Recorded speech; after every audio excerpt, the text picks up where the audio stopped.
Mungkin kita bisa mulai sekali lagi. Terima kasih dan selamat datang semuanya telah bergabung di webinar ini. Nama saya Alphonse Tam dan saya adalah dari tim komunikasi global berbasis di kota New York.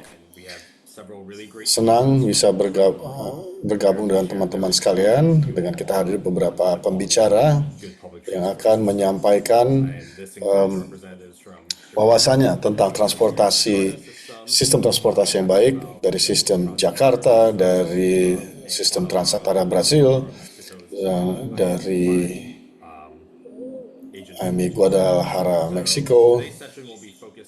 Sesi kita akan fokus pada eksplorasi apa saja yang menjadi ciri dari sistem transportasi yang baik, khususnya sangat relevan bagi kota-kota di dunia menghadapi emisi yang semakin meningkat dan kekurangan pendanaan. Banyak sekali tekanan yang dihadapi oleh sistem transportasi publik pada saat ini. Untuk menjawab berbagai tantangan ini, ITDP meluncurkan satu kerangka pada awal bulan ini yang memberikan kepada semua pemangku kepentingan untuk dapat menyelaraskan pesannya mengenai transportasi publik yang baik. Jadi kita akan tampilkan tautan di kolom chat sebentar lagi.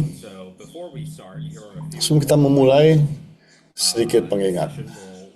Sesi ini akan berlangsung sekitar 60 menit dan kita ada penerjemahan langsung dalam bahasa Spanyol, Portugis, dan bahasa Indonesia untuk mewakili semua pembicara kita pada hari ini untuk dapat mengakses fungsi penjuru bahasaan. Kalau Anda belum pernah melakukan webinar Zoom sebelumnya, silakan klik icon global di sebelah bawah dari layar Anda dan pilih saluran bahasa yang menjadi pilihan Anda. Kita juga akan merekam webinar ini, akan menyediakan video dan presentasinya terbuka setelah ini.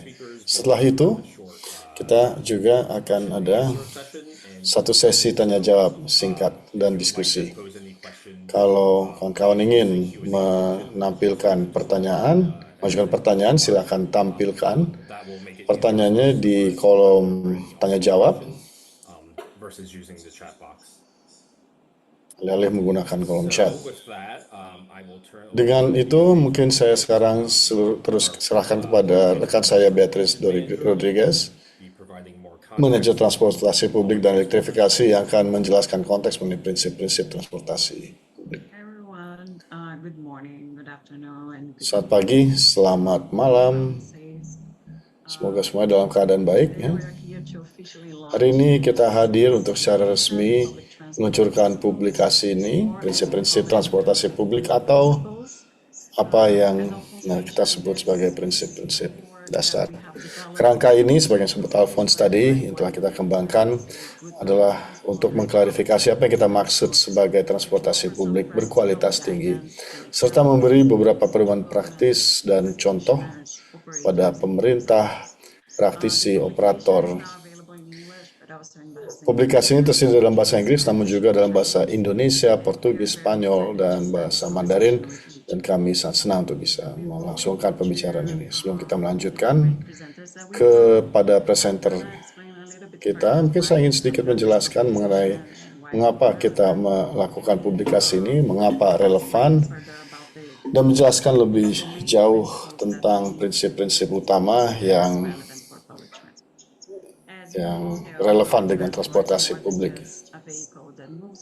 Sebagaimana diketahui, transportasi publik bukan hanya kendaraan yang mengangkut satu orang dari satu tempat ke tempat lain, tapi juga adalah tempat di mana kehidupan itu berlangsung, menghubungkan orang-orang, memberi pekerjaan dan peluang, karena begitu banyak sekali orang yang menggunakannya dan mengandalkannya. Ini mempengaruhi kehidupan orang-orang. Dia mempengaruhi bagaimana kita mengakses berbagai peluang yang ada, bagaimana kita terpapar pada kualitas udara dan polusi udara, berdampak pada waktu perjalanan dan waktu yang kita habiskan dengan keluarga, dan bahkan di sebagian besar kota di dunia, transportasi publik baik formal maupun informal merupakan 47,2% dari angkutan bermotor. Dan hari ini kota-kota di seluruh dunia menghadapi banyak sekali tantangan yang serius, utamanya karena terjadi penurunan pasca pandemi, namun juga ada kekurangan pendanaan, meningkatnya tekanan iklim, dan juga melebarnya ketimpangan sosial. Nah, di situ terlihat adanya kebutuhan untuk membagi kerangka ini, untuk membantu kota-kota beralih dari proses yang terisolasi dan memikirkan transportasi sebagai sesuatu sistem yang lebih holistik dan jangka panjang. Lalu transportasi publik itu apa sebetulnya? Dia adalah satu sistem yang tersedia secara publik dan juga dibagi dan distruktur dan didesain untuk banyak penumpang. Dan di sini yang kita maksud 7 atau lebih penumpang. Dan dia membentuk sistem formal seperti LRT, metro, bus kota, namun juga sistem informal atau sistem semi-formal yang sering juga disebut sebagai transit atau popular transport. Di banyak kota, khususnya di negara berpengetahuan rendah, sistem-sistem seperti informal itu sangat esensial untuk mobilitas dan merupakan hampir 95% dari perjalanan kota. Dan mengintegrasikannya menjadi bagian dari jejaring kota ini. Dengan transportasi publik ini bukan hanya soal menciptakan transformasi formal, namun juga bagaimana kita menciptakan satu jejaring yang meningkatkan kualitas dari keseluruhan jejaring. Bagaimana kita bisa menyediakan ini? Suatu transportasi publik berkualitas perlu menawarkan 3 ciri tersebut untuk dapat memberikan pelayanan yang baik pada pengguna dan agar dapat bermanfaat bagi semua. Namun tentunya kebijakan tidak terjadi serta-merta. Pelayanan yang terjadi dan frekuensi tinggi, pelayanan yang bersih, itu membutuhkan institusi, pembiayaan, dan pilihan pemerintah. Dan untuk itu terjadi, sistem harus dibangun mengikuti fondasi ini yang dapat mempertahankan sistem ini dalam jangka panjang. Harus dikelola dengan baik dan didanai dengan baik. Fondasi lainnya itu kita akan dalami di dalam webinar kita yang mendatang. Jadi silakan juga berlangganan newsletter kami dan ikuti terus. Hari ini kita akan fokus pada apa saja ciri atau kualitas dan bagaimana sistem yang terintegrasi ini dapat menyediakan kualitas transportasi publik yang berkualitas. Pelayanan yang baik adalah salah satu ekspresi yang paling baik dari sistem transportasi publik yang kuat, yang berlangsung cepat, berfrekuensi tinggi, sistemnya andal, pelayanannya andal, mengurangi waktu perjalanan, mengurangi ketidakpastian, dan membantu orang-orang untuk menjangkau tujuannya yang lebih banyak dalam kerangka waktu yang andal. Keandalan ini khususnya sangat penting karena ini membangun kepercayaan. Ketika orang tahu bahwa mereka dapat mengandalkan sistem terlepas dari waktu dalam satu hari, mereka akan menggunakannya secara konsisten. Ini sangat penting terutama ketika kita berbicara mengenai orang-orang yang tidak memiliki mobilitas, penyedia perawatan, orang tua, dan lain-lain. Nah, pelayanan ini bergantung pada berbagai jenis intervensi.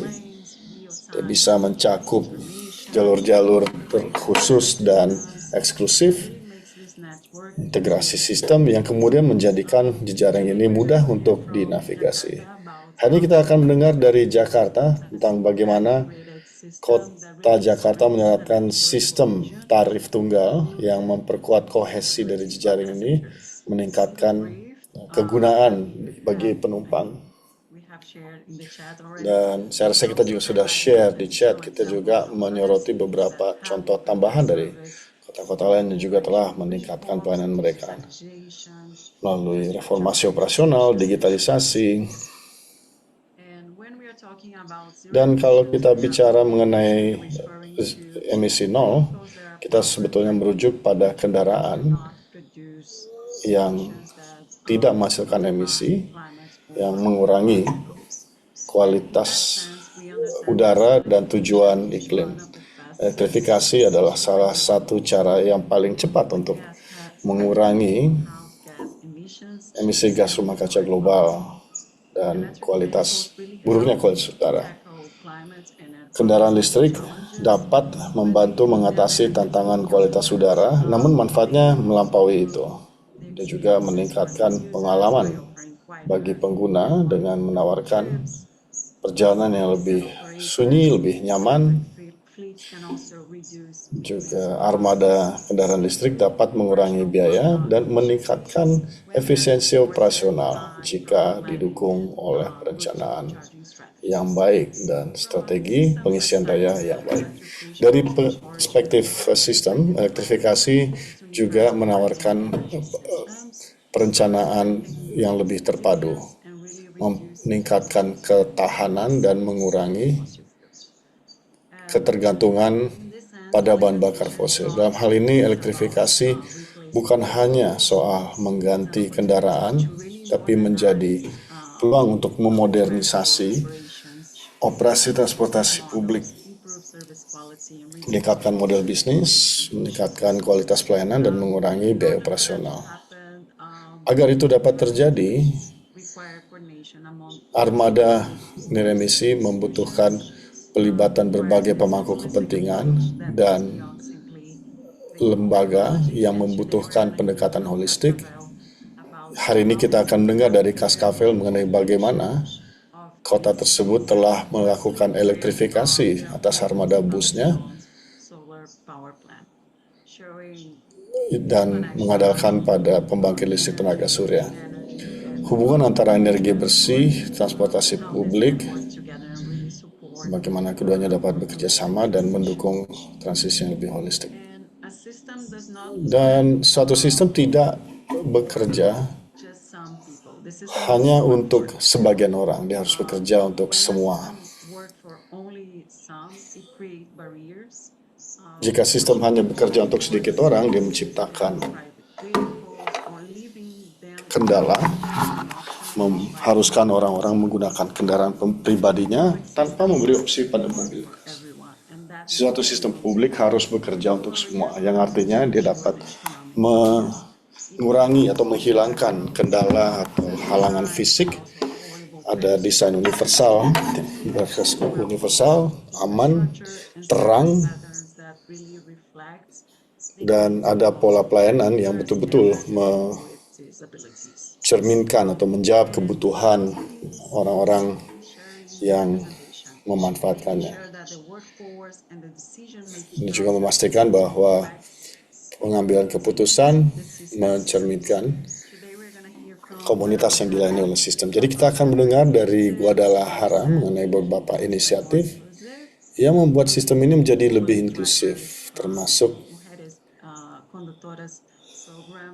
pengemudi perempuan atau Mujeres Conductoras, program Mujeres Conductoras yang dirancang yang dapat meningkatkan kesetaraan dan kualitas pelayanan. Intensi dari publikasi ini tidak untuk menyarankan satu solusi yang cocok untuk semua, namun prinsip-prinsip yang berakar atau bertumpu pada pengalaman global. Kami berharap bahwa kerangka ini dapat membantu pembuat kebijakan, praktisi, dan operator memahami sistem yang berkualitas. Sebagaimana tadi disebutkan, webinar ini akan fokus pada sifat-sifat dari sistem transportasi publik ini di berikutnya. kita akan membahas mengenai bagaimana sifat-sifat tersebut dapat dipertahankan dalam jangka yang panjang. Saya senang berikutnya untuk mengundang Pak Pandito Pratama untuk menampilkan presentasinya. Silakan Pak. Terima kasih. Selamat pagi untuk Anda di sana. Jadi, halo semuanya. Senang untuk mendapat peluang ini oleh Alphonse dan Bea untuk menampilkan cuplikan pengalaman dari Jakarta, Indonesia, khususnya mengenai bagaimana tantangan institusional yang kami hadapi di Jakarta. Sebagai konteks, selama 20 tahun, base fare atau tarif dasar Jakarta untuk bus adalah pada Rp3.500 atau hanya 21 sen dolar Amerika sejak 2005. Jadi Anda bisa melihat ya bagaimana biaya semakin meningkat, jejaring semakin meluas, sementara tarif atau keuntungan terus menurun. Baru tahun lalu kita mencapai 12%. Tahun 2015 sebagai perbandingan hanya 34%, hanya karena kebijakan tarif ini murni politis, sangat sulit bagi politisi yang untuk meningkatkan tarif itu sedikit saja karena akan buruk bagi kemungkinannya untuk terpilih pada periode berikutnya. Sekadar ilustrasi, pada 2005 satu kaleng Coca-Cola di Indonesia harganya 75 sen dolar, sekarang sudah 2,7 dolar. Jadi Anda bisa membayangkan inflasinya seperti apa, karena dia sangat politis. Sekadar memberi konteks, model institusional di Jakarta untuk bus khususnya sangat kacau. Kita tidak memiliki satu supra institusi seperti di London atau di New York, MTA misalnya. Jadi ketergantungan antar lembaga ini, Transjakarta memang adalah operator utama, namun sekalipun Transjakarta adalah operator utama, kami ada sekitar 24 operator lainnya yang menjalankan bus kecil, bus medium, dan juga bus besar. Dan subsidi dari pemerintah provinsi, bukan dari pemerintah pusat, kepada dinas perhubungan. Jadi setiap tahun dinas perhubungan harus mengajukan jumlah subsidi yang dibutuhkan untuk dapat mengoperasikan keseluruhan sistem yang saat ini berkisar antara 94% orang melayani 94% orang di Jakarta. Jadi ada 5 kebijakan tarif. Yang pertama adalah tarif reguler, kemudian ada tarif ekonomis dari jam 5 sampai jam 7, dan juga ada tarif gratis untuk mikrotrans atau minibus feeder masih gratis. Kemudian juga pemerintah memberi 15 kategori pelayanan gratis seperti lansia, anak sekolah, dan juga yang warga yang, dan juga ada tarif Jaklingko, yakni apabila kita mentransfer dalam tempo 3 jam dalam sistem Jakarta, kita hanya membayar 5.000 alih-alih 7.000. Kita juga ada tarif terpadu. Kalau misalnya ada transfer dari Transjakarta ke, selagi ini adalah transportasi publik di bawah pemerintah Jakarta. Jadi orang-orang menyadari bahwa mengubah tarif itu sangat politis, sehingga kita berusaha untuk meningkatkan kualitas pelayanan dengan mengintegrasi lembaga. Pada 2021, Pemprov Jakarta mendirikan PT Jaklingko Indonesia. Pada dasarnya dia adalah sistem pembayaran, keperusahaan sistem pembayaran pengintegrasi pembayaran dan semua transportasi publik di Jakarta, LRT, MRT, dan Transjakarta juga. Dan melalui sistem Jangkliko ini kita ada tarif terpadu 5.000 untuk Transjakarta, 10.000 antar moda, dan yang mengejutkan orang-orang menikmati terlepas dari berbagai tantangan. Karena sekarang mereka dapat mentransfer di dalam transportasi publik di Jakarta secara gratis karena mereka tidak perlu membayar lebih banyak untuk setiap kali mengendarai kendaraan umum. Kita juga menggunakan sistem pembayaran yang terpadu. Kami masih menggunakan kartu bank yang diterbitkan oleh bank setempat, namun kita masih juga bisa menggunakan. Jadi kalau Anda datang ke Jakarta, Anda bisa membeli kartu tersebut dan mengendarai berbagai jenis kendaraan umum. Dan dampaknya cukup signifikan, walaupun saya tidak mengatribusi pada sistem. Kalau kita lihat pada 2022 setelah COVID, penumpang Transjakarta telah naik 2 atau sampai 3 kali lipat karena integrasi ini, karena integrasi fisik, integrasi jadwal, dan integrasi pembayaran. Dan jejaring ini saat ini sebetulnya tidak tumbuh secara signifikan. Sudah 88 sampai 90% sama 5 tahun, namun jumlah penumpang terus meningkat. Untuk memberi konteks, penduduk Jakarta sekitar 15 sampai 30 juta pada siang hari. Karena banyak orang datang ke tengah kota dari pinggiran pada pagi dan sore hari, kemudian mereka kembali ke wilayah pinggiran kota atau suburbia. Jadi integrasinya telah signifikan dan telah meningkatkan jumlah penumpang secara signifikan. Berdasarkan analisis kami juga, karena harga terus meningkat dan semakin mahal bagi mereka untuk terus menggunakan sepeda motor atau mobil atau ride hailing, transportasi publik masih menjadi pilihan yang nyaman dan terpadu. Nah, kita sudah melakukan penelitian ini. Apabila di antara Anda ada membuat kebijakan publik dan ingin memutuskan apakah akan memberi subsidi pada sistem, kami telah melakukan penelitian dengan salah satu perguruan di Indonesia, perguruan tinggi di Indonesia, bahwa untuk setiap 1 triliun rupiah subsidi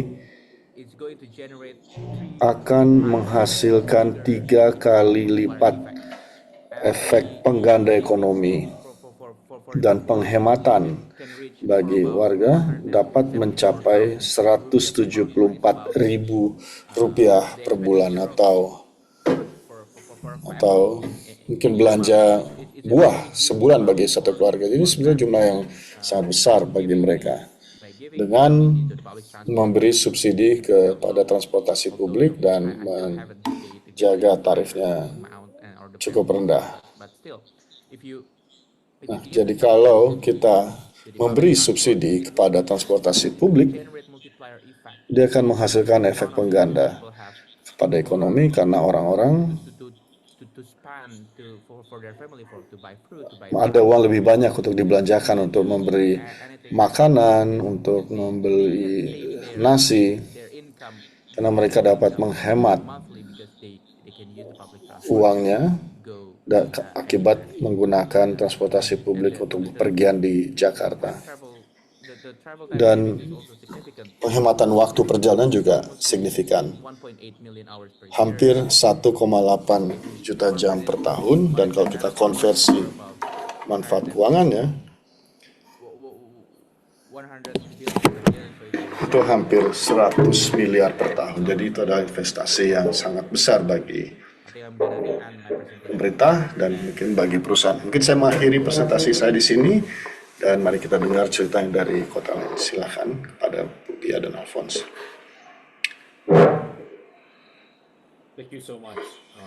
Terima kasih banyak.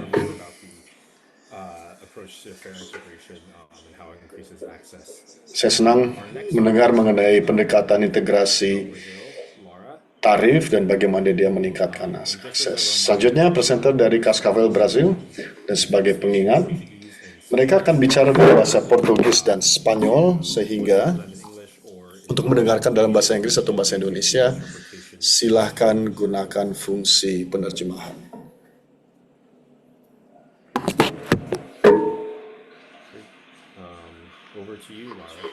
Silahkan, Laura. Olá, bom dia. Selamat pagi, selamat malam. Apakah suara saya terdengar dengan baik? Nama saya Laura Leite, dan saya di sini mewakili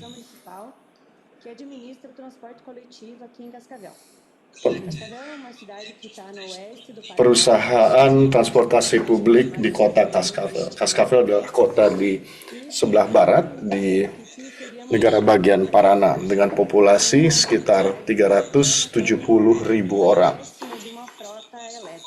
Dan ketika kami menyadari kita perlu berinvestasi di mobilitas dengan memperkenalkan armada listrik.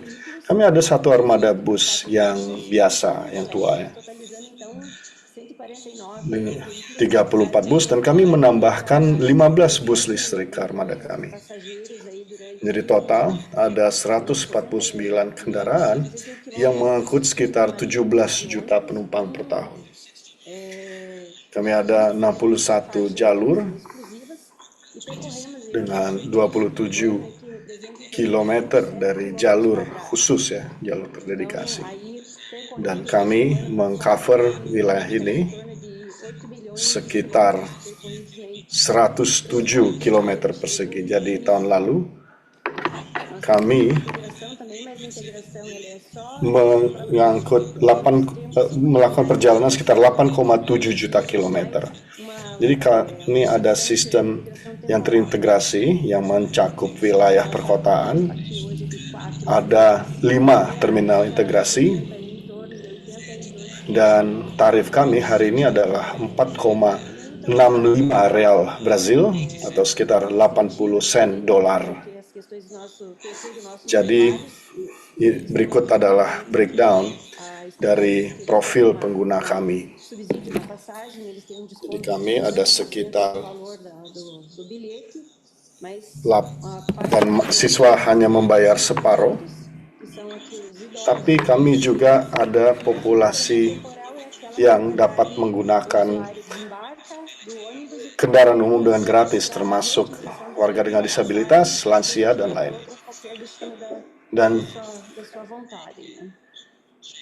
Dan mereka dapat beralih moda dan jenis transportasi sampai 2 jam tanpa membayar ekstra. Dimulai pada 2020, kita mulai mempelajari kemungkinan mengadakan armada listrik. Kontrak konsesi kami mendirikan bahwa 2 operator swasta yang akan melakukan pekerjaannya di Cascavel, dan kontraknya sebentar lagi akan berakhir sebetulnya, dan kami berpikir untuk mengadakan cara baru untuk menyediakan pelayanan tersebut.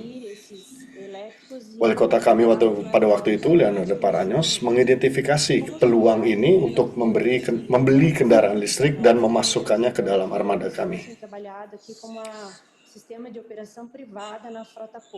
Dan karena kontrak-kontrak lama tidak dapat diperbarui, kami memperkenalkan sistem pengoperasian swasta dari, walaupun kendaraannya milik pemerintah.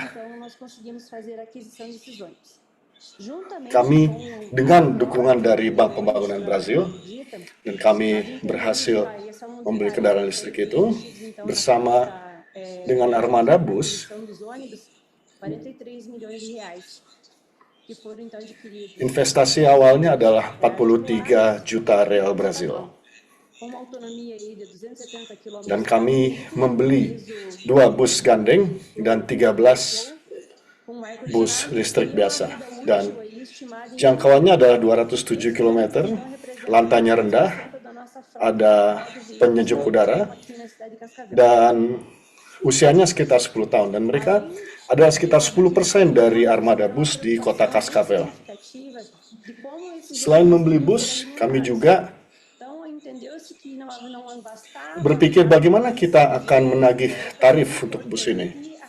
Tidak akan cukup kita hanya membeli bus, akan penting juga untuk berinvestasi dalam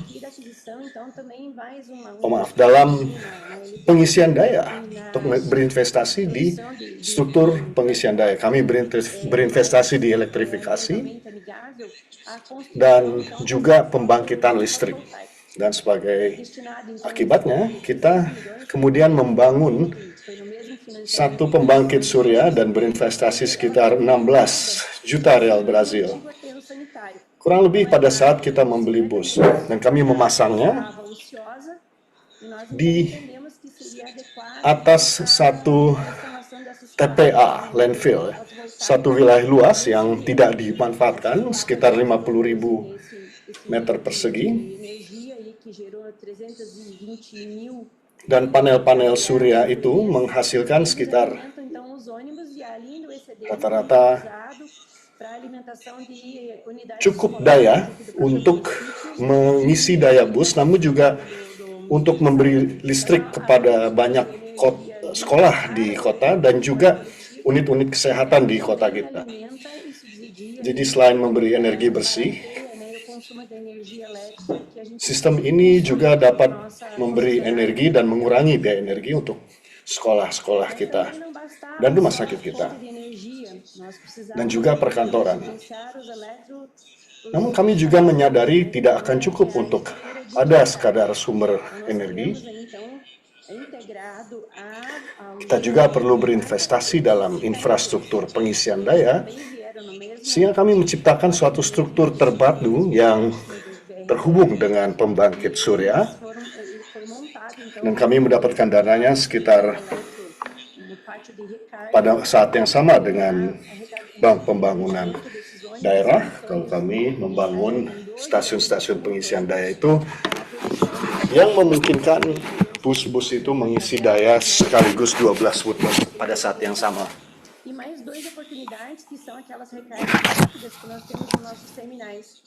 Kami ada satu charger yang menyediakan 360 kW, yang lain 180 kW.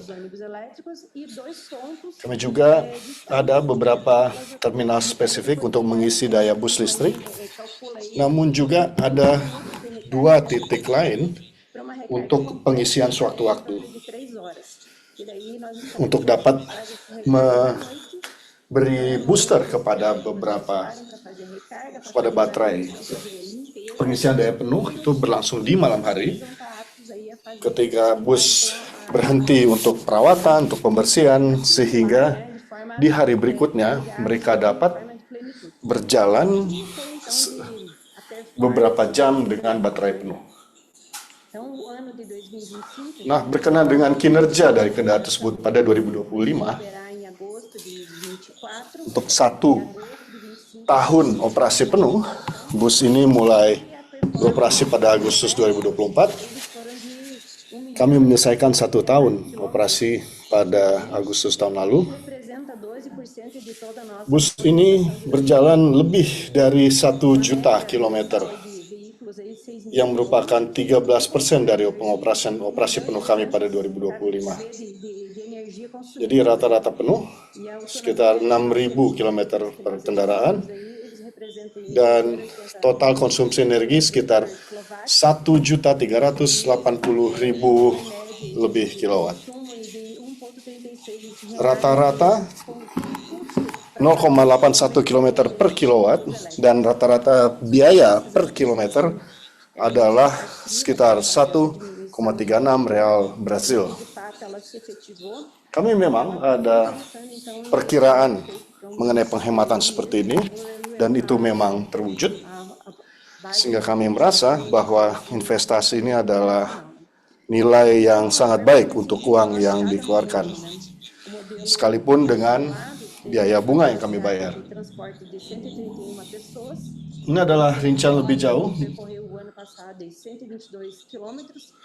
Bus gandeng dapat mengangkut 131 orang dan mereka berjalan sekitar 122.000 km dengan rata-rata 5.000 km per kendaraan per bulan, dan rata-rata biaya per kilometer adalah 1,83 real Brazil. Jadi kami merasa ini juga menghasilkan manfaat kenyamanan, kesunyian, dan juga kebersihan. Ini juga model lain yang kami beli, model Padron, dan dia dapat mengangkut sampai 76 penumpang. Dan pada 2025, bus ini berjalan hampir 1 juta kilometer, 990.000 kilometer, dengan rata-rata bulanan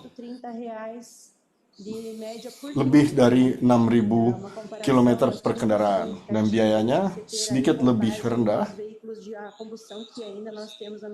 yakni 1,3 real Brazil per kilometer. Estamos longe da capital, nossa frota ela não é assim tão significativa, mas os 10%. Nah, kami memang lokasinya jauh dari ibu kota, tapi bahwa kita memiliki 10% kendaraan listrik di armada kami, ini memberi bukti bahwa investasi ini adalah investasi yang benar, yang tepat. Dan ini mendorong kita untuk berinvestasi lebih banyak. Dan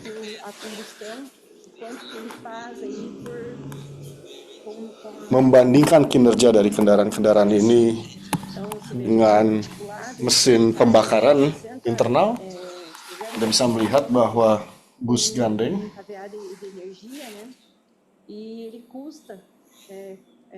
dapat berjalan 600 meter dengan 1 kilowatt, sehingga dapat berjalan lebih lanjut dibanding kendaraan ber-BBM. Penghematan biayanya signifikan dibandingkan dengan kendaraan yang biasa, yakni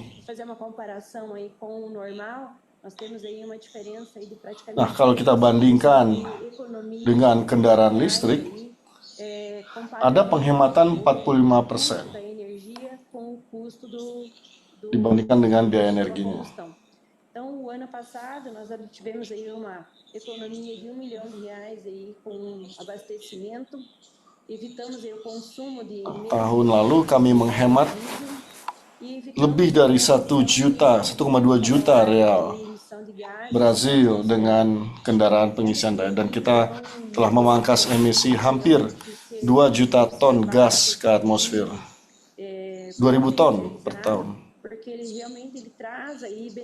Jadi ini adalah model yang perlu diperluas karena dia menghasilkan banyak sekali manfaat. Ini adalah teknologi yang memang masih belum mudah diakses dibandingkan kendaraan pembakaran BBM. Namun dalam jangka panjang memang cukup layak. Dan di sini mereka lama-lama akan mengenal nilai dari investasi. Jadi sebenarnya tidak mudah, bukanlah keputusan yang mudah bagi seorang manajer, karena ada implikasi keuangan yang sangat jelas. Namun dalam jangka panjang investasinya cukup pantas, dan hasilnya bisa kita lihat sendiri. Dan bukan hanya ya, memang tentunya pengguna merasa lebih nyaman karena kendaraannya lebih sunyi. Pengguna kadang berkomentar mereka merasa mengambang, jauh lebih nyaman dibandingkan dengan kendaraan pembakaran BBM biasa. Jadi kita sekarang ada dalam proses baru, dalam proses tender yang baru, manajer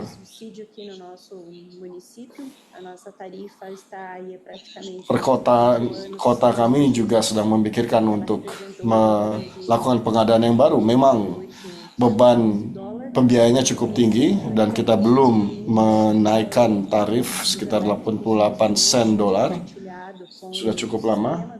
Namun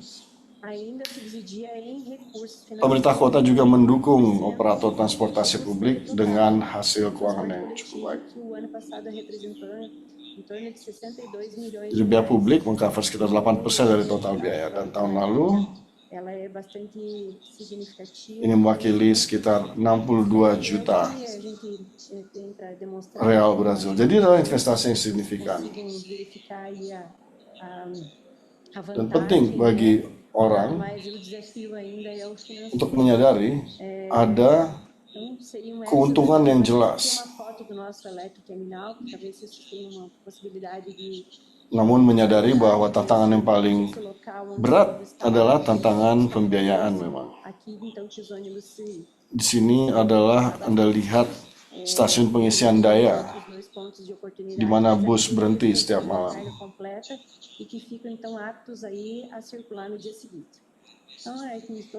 Dan di sini bus-bus itu mendapatkan pengisian daya penuh supaya keesokan hari ini dapat siap untuk berjalan. Sekian presentasi saya. Silakan apabila ada pertanyaan, apabila Anda ingin berkunjung, mohon menghubungi verificar qual era a empresa que adequava com os carregadores, dan kami juga telah melakukan proses cermatan yang sangat tuntas untuk mengidentifikasi supplier terbaik. Selain keputusan politik, mengidentifikasi sumber daya keuangan juga tidak mudah, karena kita harus belajar.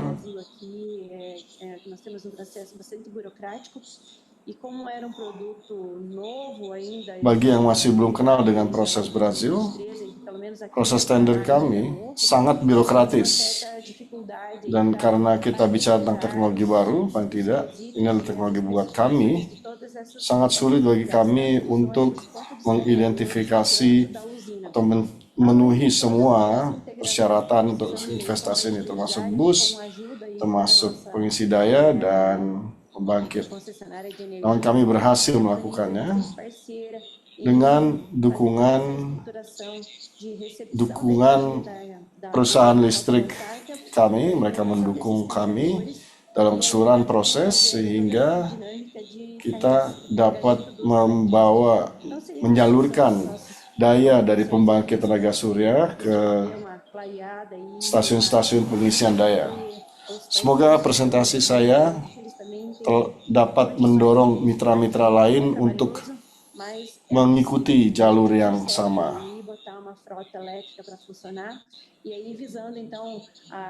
Walaupun sulit dan menantang, ini mungkin dilakukan. Kita dapat, ini mungkin kita bisa melindungi lingkungan, namun sekaligus juga memberi pelayanan yang baik kepada para pengguna. Terima kasih atas undangannya untuk bicara di webinar ini. Semoga bermanfaat bagi semua. Terima kasih, sangat menarik dan sungguh senang mendengar bagaimana Cascavel telah berinvestasi dan menggunakan strategi energi surya yang inovatif. Dengan itu, kita lanjut ke presenter berikutnya dari Guadalajara, Meksiko. Beatrice akan menampilkan presentasinya di layar. Dan dia akan menyampaikan paparannya dalam bahasa Spanyol, jadi silakan menggunakan fungsi penerjemahan. Terima kasih. Hola, ¿qué tal? Buenos días, buenas tardes, buenas noches. Selamat siang, selamat malam. como parte del Terima kasih atas LTDP atas undangannya. planeación y gestión del desarrollo del área metropolitana de Guadalajara a Dari compartir sebagai bagian dari cómo hemos trabajado con la política Badan Perencanaan dari Guadalajara, saya ingin berbagi mengenai bagaimana kita merumuskan kebijakan transportasi publik. cuatro temas esenciales. Primero, darles un Pada dasarnya, kita ada 4 topik utama. cómo se articula nuestro territorio, Pertama, dalam konteks umum, que nos organizamos, wilayah perkotaan Guadalajara, supaya Anda bisa memahami lanskap dan bagaimana kami mengatur diri. Setelah itu, saya akan menjelaskan mengenai tantangan yang kami hadapi secara umum, después, dengan yakni ketimpangan, el tema de la política pública de equidad y transporte juga kewilayahan, dan juga hubungan relasi gender. Setelah itu juga mengenai kebijakan bueno, primero, dan intervensi strategis yang telah kami terapkan. gracias, Beatriz. Pertama, mengenai konteks kota kami. Metropolitana de 9 Guadalajara adalah wilayah pergunungan alrededor de yang terdiri dari 9 kilómetros, wilayah, 9 daerah, municipios prácticamente satuan daerah, dan kami luasnya 3.265 km persegi, dan wilayah perkotaannya, es un área urbana. dan 75% adalah wilayah perdesaan, hanya 25% merupakan wilayah perkotaan. Ini sangat penting mengingat bahwa Esto nos indica que no bagaimana kita melakukan perjalanan la planeación de la movilidad con el di dalam wilayah ini, territorio y en consecuencia con las propias. ini berarti bahwa kita tidak dapat memutus perencanaan Ustedes pueden ver en este mapa transportasi dari perencanaan tata ruang, sehingga Anda bisa melihat di dalam peta ini, la población y por lo tanto Zapotle dan Guadalajara memiliki después como municipio jumlah penduduk terbesar dan juga anggaran terbesar.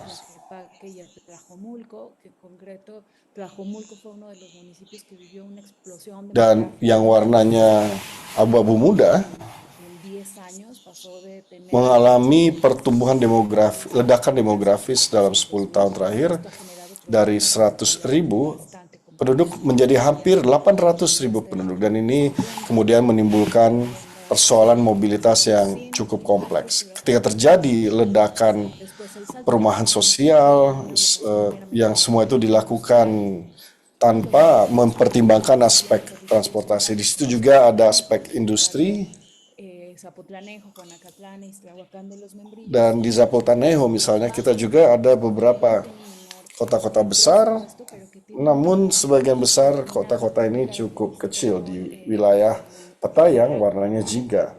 Di sana ada suatu dinamika spesifik, A 5 kilómetros, es decir, entre Tlajomulco, perdón, y Ixtlahuacán se encuentra el aeropuerto, que es el segundo aeropuerto más importante de México. ada juga bandara yang cukup penting di wilayah ini, En el área metropolitana vivimos alrededor de 5.3 millones dan de habitantes. khususnya di wilayah metropolitan kami ada sekitar Población de todo 5,3 juta penduduk, hampir 16% algo que me parece penduduk importante, se los explico ahora, es tinggal di wilayah metropolitan. para nosotros Dan yang cukup penting untuk disebut di sini adalah bahwa bagi kami, yang penting adalah untuk bagaimana merancang kebijakan publik ini untuk wilayah metropolitan, que nos permite mengingat adanya sistem tata kelola de manera conjunta entre todos los alcaldes y alcaldesas yang memungkinkan kita membuat keputusan del estado, es decir, dos niveles de gobierno, ¿no? Municipal y el Jadi ada 2 level pemerintah, ini level sistema de gobernación kota madya dan level negara bagian. metropolitana, que es el ente Dan sistem ini terintegrasi de las decisiones.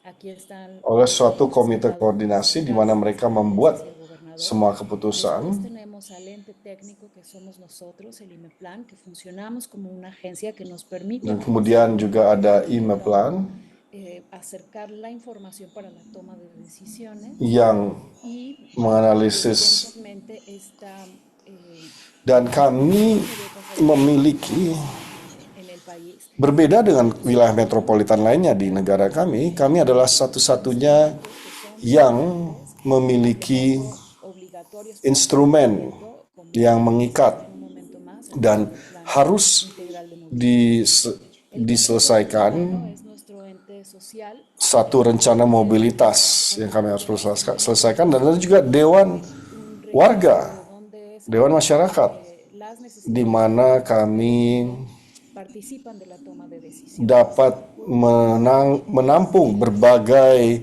kebutuhan perkotaan dan juga membuat warga terlibat dalam proses pengambilan keputusan. De gestión de servicios que tienen en común los municipios metropolitanos.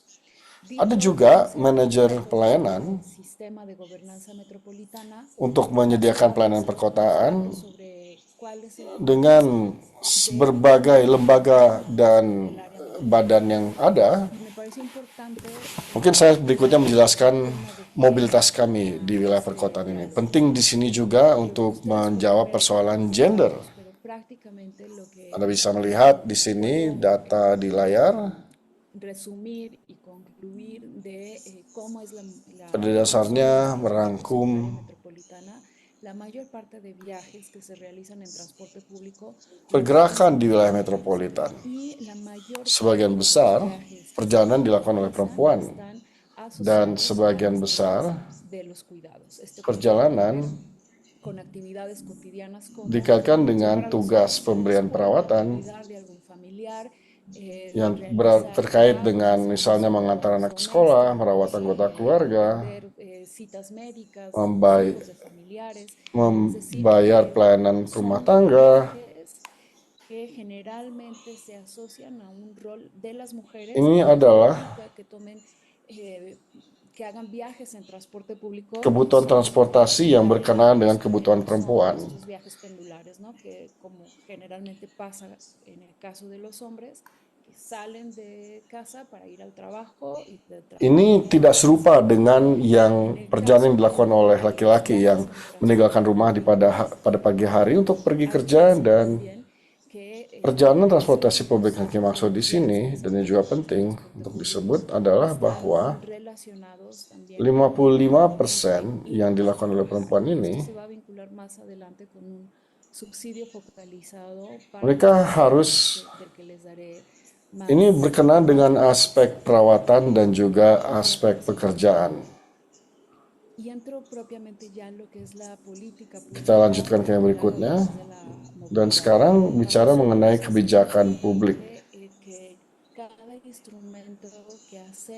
Gagasan kami di sini adalah bahwa semua instrumen perencanaan harus berhubungan dengan yang lain. Bahwa instrumen ini tidak boleh tersedia secara terpisah. Jadi dalam rencana organisasi spasial kami mencakup diagnostika dan tindakan yang akan terintegrasi dengan perencanaan kota, tapi juga ke hal-hal lain seperti ketahanan metropolitan. Jadi sangat penting bagi kami bahwa gender juga menjadi topik yang beririsan, karena kita menyadari realitas bahwa perempuan berbeda. Dan di sini ada beberapa strategi yang kami siap untuk implementasikan sebagai bagian dari implementasi dari kebijakan ini untuk rencana mobilitas metropolitan. Inilah rencana kami sampai 2040, di mana kami berkoordinasi dengan tindakan-tindakan berbeda yang berkenaan dengan promosi transportasi publik, namun juga penggunaan sepeda untuk perjalanan lebih singkat, dan juga tidak boleh lupa bahwa satu cara utama untuk melakukan perjalanan dengan berjalan kaki. 42% orang bergerak dengan berjalan kaki. Transportasi itu baru peringkat ketiga. Ini terjadi pasca pandemi.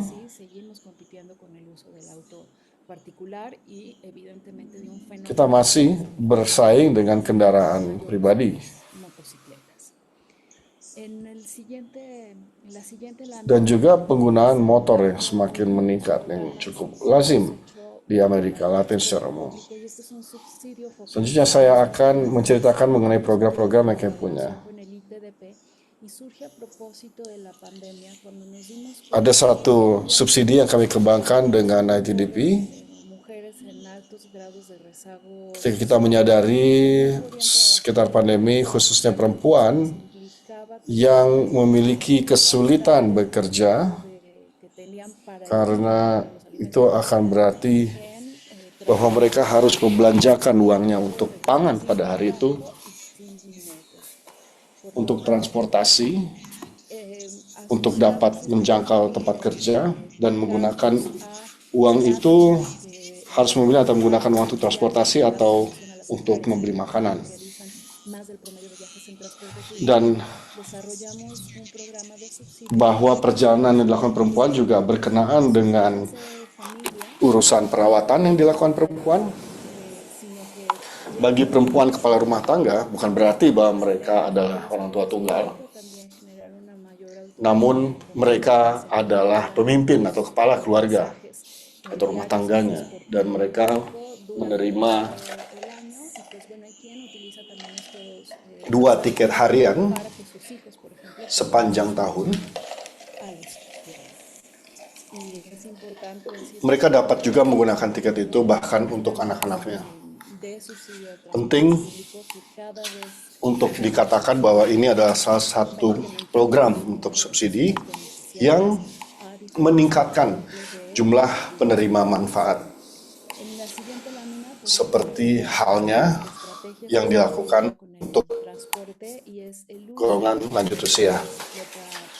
Di slide berikut kita juga bisa melihat strategi lain untuk transportasi, misalnya penggunaan sepeda publik.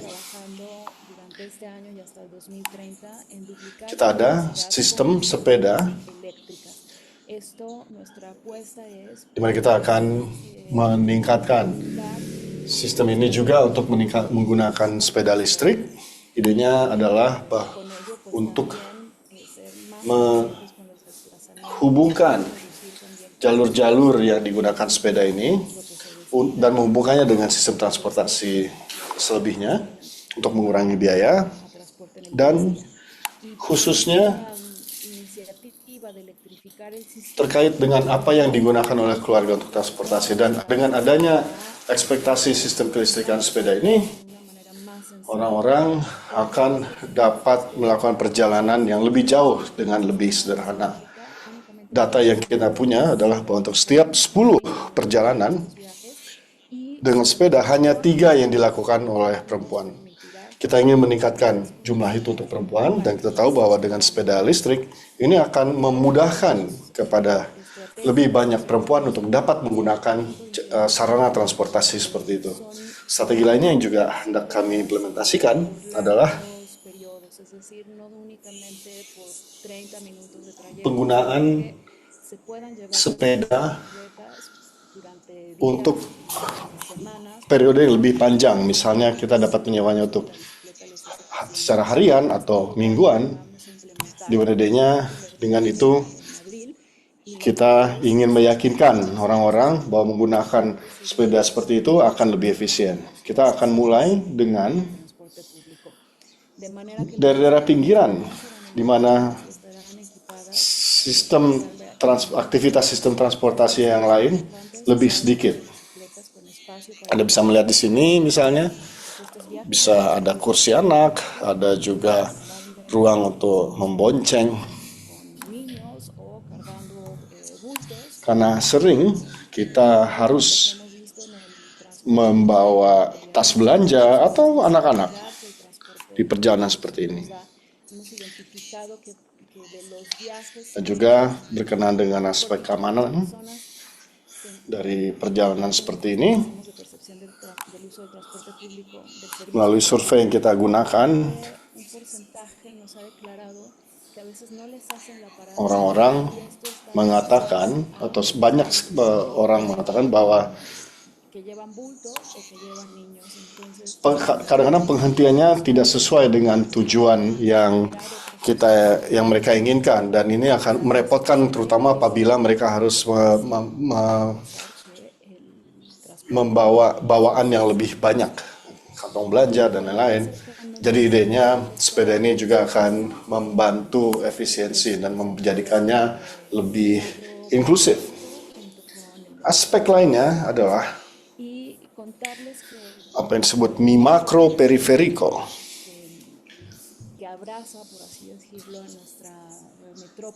Di pinggiran kota pasó de ser una carretera urbana a convertirse en una vialidad que parte ini menjadi cara untuk mentransformasi wilayah pinggiran dan menyoroti bahwa kadang di sini ada satu logika atau dinamika yang khas dan bagaimana wilayah pinggiran itu terhubung dengan wilayah pusat. Di situ juga ada tantangan seperti pembangunan jalan dan juga jaringannya lebih berantakan gitu. Jadi dalam upaya untuk membangun sistem BRT, mereka melakukan suatu pembaruan atau renovasi perkotaan untuk juga memasukkan jalur sepeda, pohon peneduh, penerangan di wilayah publik. Dan kita juga memanfaatkan kesempatan ini untuk mendesain ulang segala sesuatu dengan memasukkan perspektif gender. Jadi misalnya, halte-haltenya ditutup dengan pembatas yang transparan dan juga dengan penerangan yang memadai sehingga penumpang dapat terlihat dari segala sudut. Ini menjadi salah satu elemen utama yang kami masukkan di dalam desain. Saya sekali lagi menyebut hal itu. Dan dalam proses pembuatan keputusan penting untuk melibatkan perempuan karena perempuan selalu ada perspektif yang berbeda mengenai bagaimana mereka memanfaatkan ruang kota. Kami juga ada program bagi pengemudi perempuan yang juga muncul dari kebutuhan agar ada lebih banyak operator untuk sistem transportasi publik. Yang sering komentar kami dapatkan adalah bahwa yang sering dikatakan apabila ada perempuan yang mengemudi, mereka lebih bersikap sopan terhadap penumpang dan bus-bus itu juga lebih sedikit masalahnya karena pengemudi perempuan lebih hati-hati. Jadi di sini kami juga mengembangkan program pengemudi perempuan untuk meningkatkan standar dan melibatkan lebih banyak perempuan. Lebih banyak perempuan dilatih, mereka mendapat bayaran, mungkin suatu upah minimum untuk dapat menghadiri pelatihan itu sehingga mereka tidak perlu memutuskan apakah mereka harus berlatih atau bekerja atau mencari uang di tempat lain, sehingga mereka dapat melakukan itu selama 2 bulan.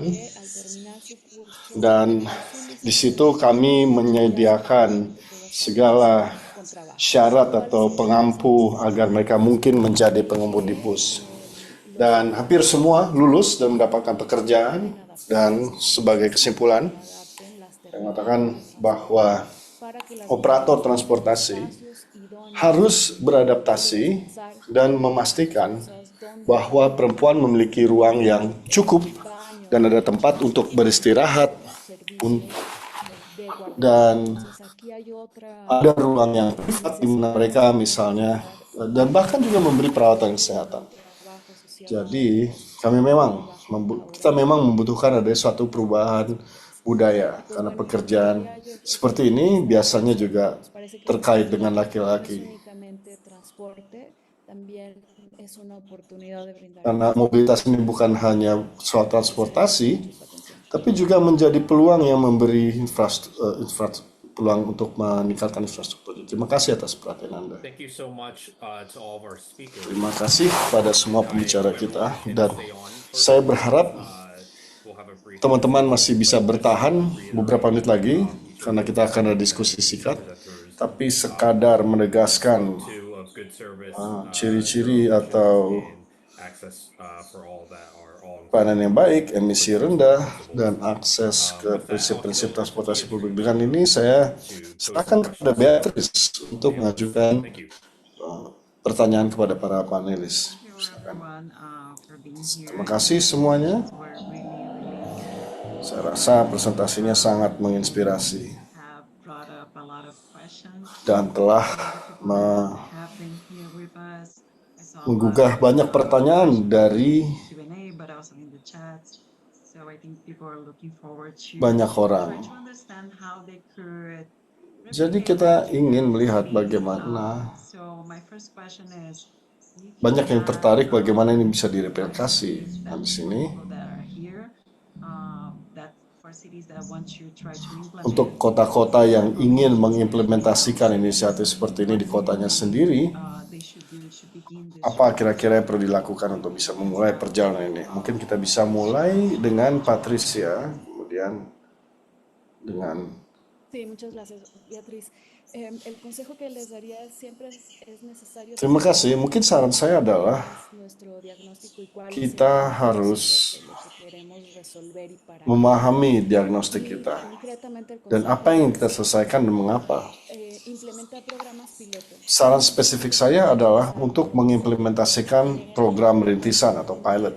Mayor, pero cuando comenzamos con un programa, con un pilotaje, Ketika kita memulai dengan program rintisan, kita bisa mendapatkan informasi untuk dapat mengkalibrasi proyek dan menghasilkan data dan informasi yang lebih baik untuk membuat investasi strategis yang diperlukan. Jadi jangan ditakuti bahwa jangan takut bahwa proyeknya belum besar, yang penting ada uji coba. That's a great point. Laura, do you have any additional advices to give? Apakah ada saran dari Lara? You are on mute. I think your mic Masih is mute. muted. Voltou? Funcionou? Ok? Tá. Faço das palavras da Patrícia as minhas, que na verdade a gente Saya precisa sebenarnya setuju dengan Patricia. começar pequeno e fazer avaliações. Nós temos aqui a nossa frota. Kita harus memulai 10% da nossa skala kecil saja, langkah demi langkah. Kita memulai di sini di Cascavel hanya dengan 10% dari armada kita. Persistente e acreditar no projeto.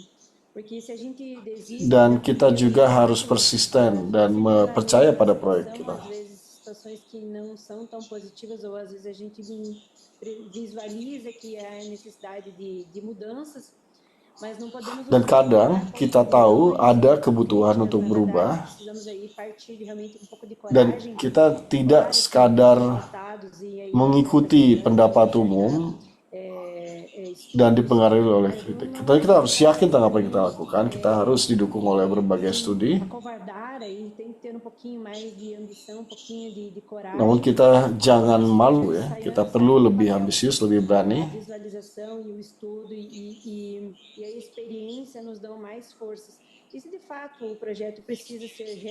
Dan pengalaman ini membuat kita lebih kuat apabila ada kebutuhan untuk menyempurnakan proyeknya dan kembali ke tahap desain. Itu juga sama sekali jangan membuat kita berkecil hati. Itu pada dasarnya kita menyelaraskan kembali proyek kita dengan tujuan kita. Di sini kita ada misi ini tidak mudah. Tentunya ini menjadi tantangan.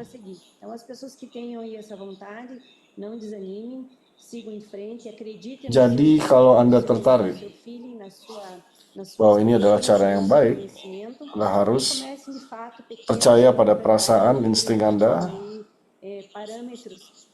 dan juga mulai kecil, satu langkah demi langkah. Karena ini akan membuat kita dapat menyelaraskan kembali proyek kita, dan kita kemudian apabila kita berhasil, kita bisa berinvestasi sumber daya kita lebih banyak. Kalau misalnya kita mulai mengelektrifikasi armada publik kita, mungkin itu bisa kita. Thank you, Lara.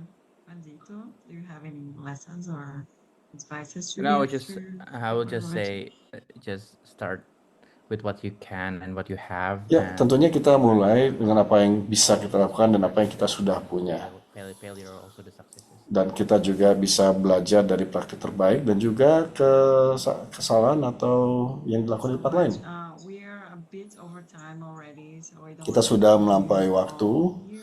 Mohon maaf apabila kami membuat Anda terus bertahan di sini, tapi diskusi ini sangat penting. Combine all those lessons, combine Dan all those juga qualities. I'm sure with electrifying the saya fleets we have yakin with service. dengan mengelektrifikasi armada Same kita, time. So how we can think about these initiatives in a way that they are reinforcing each other. bayangkan bagaimana inisiatif ini saling memperkuat dan membuat sistem ini lebih baik untuk semua. We are not gonna be able to answer Terima all kasih the banyak. Kita tidak dapat menjawab semua pertanyaan, namun saya ingin berterima kasih kepada semua atas diskusinya ini. needs. If you need any support or any Dan questions, jika butuh dukungan lebih jauh, comes back to you. silakan untuk menghubungi kami.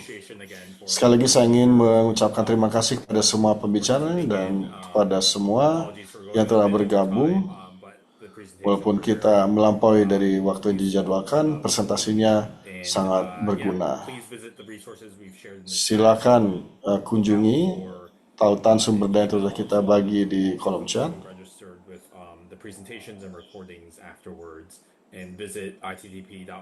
Dan kunjungi ittdp.org untuk mengakses publikasi kami yang terkini. Sekali lagi terima kasih telah bergabung.